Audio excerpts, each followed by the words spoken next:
There is a moment right before you react. A moment so small, so subtle, that most people never notice it. But the ancient sages saw it clearly. They said, in that moment lies your freedom. Today, we live in a world where reactions come faster than thoughts. Someone insults you, sends a rude message, questions your abilities, and instantly the mind wants to attack, defend, prove. But the sages taught something revolutionary.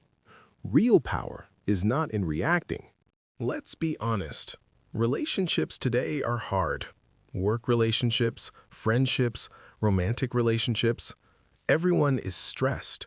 Everyone is overwhelmed, and emotional triggers are everywhere.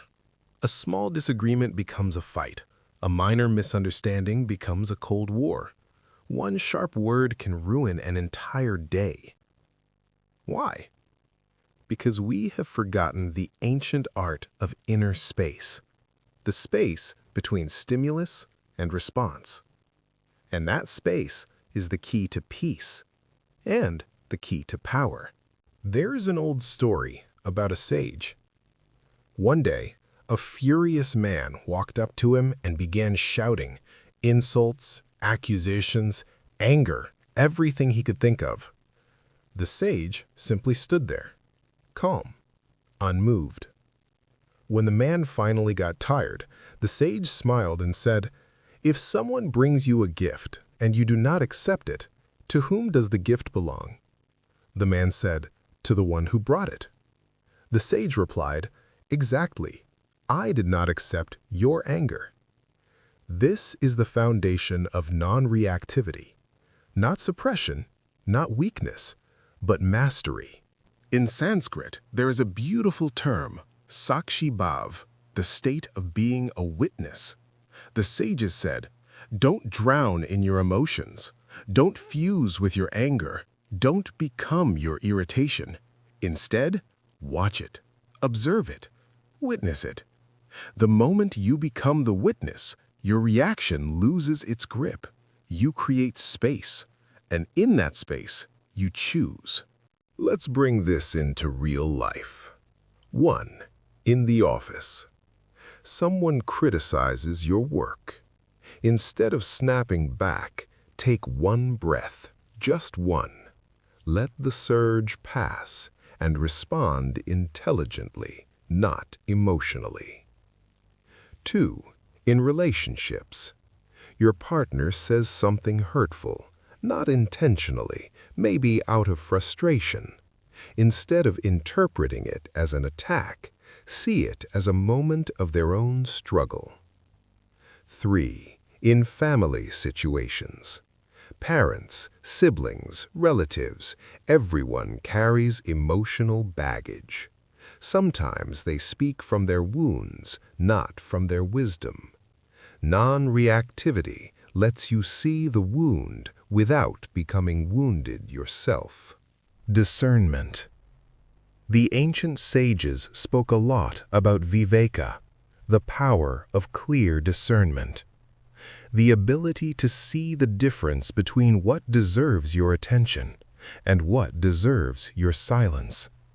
When you cultivate Viveka, you stop reacting to everything. Not every comment needs an answer. Not every insult deserves energy. Not every situation needs your involvement. Silence becomes a strategy. Stillness becomes strength. Here is a simple, powerful method the sages taught for mastering emotions. Step 1. Pause. Just 2 seconds. This breaks the emotional chain. Step 2. Witness. Say in your mind, I am observing this anger, not I am angry. Step 3.